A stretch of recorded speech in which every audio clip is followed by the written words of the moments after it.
Can you both support Marjorie Taylor Greene and the Freedom Caucus?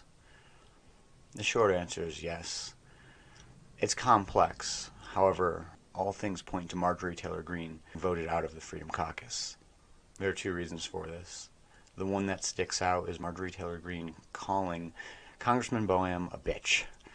Yeah, there's definitely an issue with decorum there.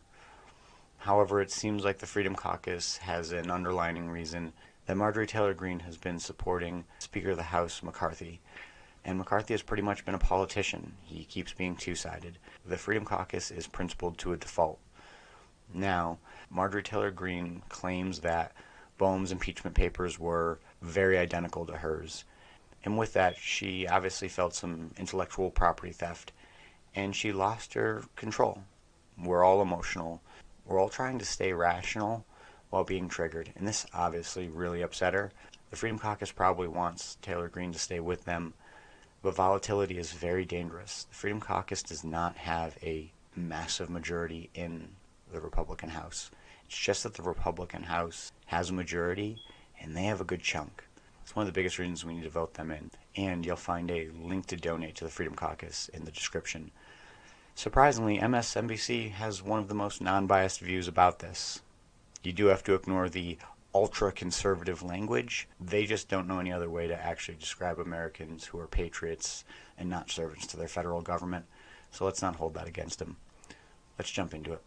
And open questions about Congresswoman Marjorie Taylor Greene's membership in the ultra-conservative House Freedom Caucus. So nearly 2 weeks ago, members of the Freedom Caucus took a vote to oust the controversial Georgia Republican, reportedly due to her close relationship with Speaker Kevin McCarthy, as well as her profanity-laced clash on the House floor with her Colorado colleague, Lauren Boebert.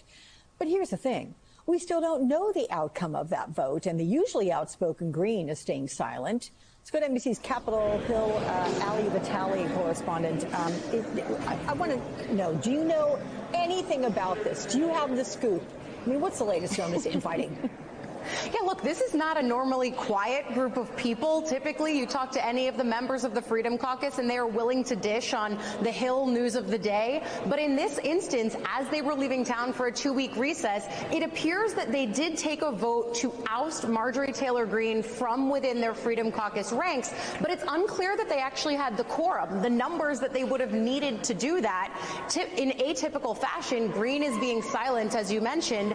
But even if you look at Marjorie Taylor Greene's statement, I'll read to you a piece of it. She says, I serve Northwest Georgia first and serve no group in Washington. And then she sort of opaquely references the fact that the GOP has less than 2 years to show America what a strong, unified Republican-led Congress will do when President Trump wins the White House in 2024. She says, this is my focus, nothing else. But of course, it's important to point out what may have triggered this vote in the first place, which is the fact that Greene went from being a flamethrower for people in House leadership like Kevin McCarthy to, earlier this year, almost being an ally to them, both in the speaker battle that took 15 rounds here for Kevin McCarthy, but then also in this latest debt ceiling fight. That was the center of it. And of course, that fight with Lauren Boebert certainly didn't help.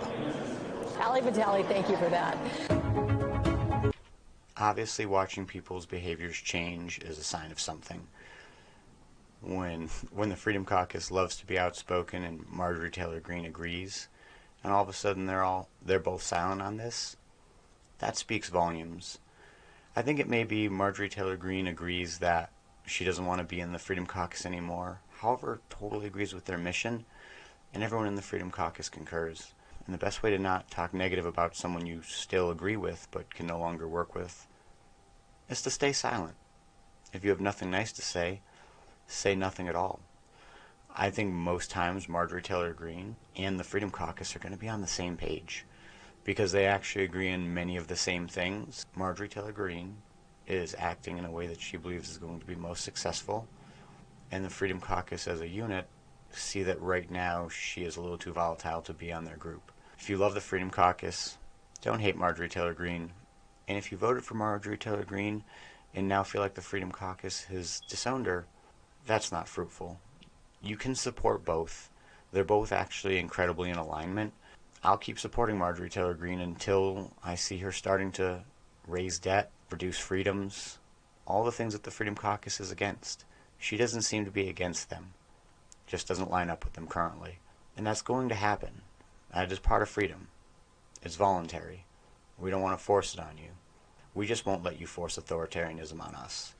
I hope you learned something. I'm Tristan with Radically Rational Radio. Like, comment, subscribe. I'll see you in the next episode. Stay resilient.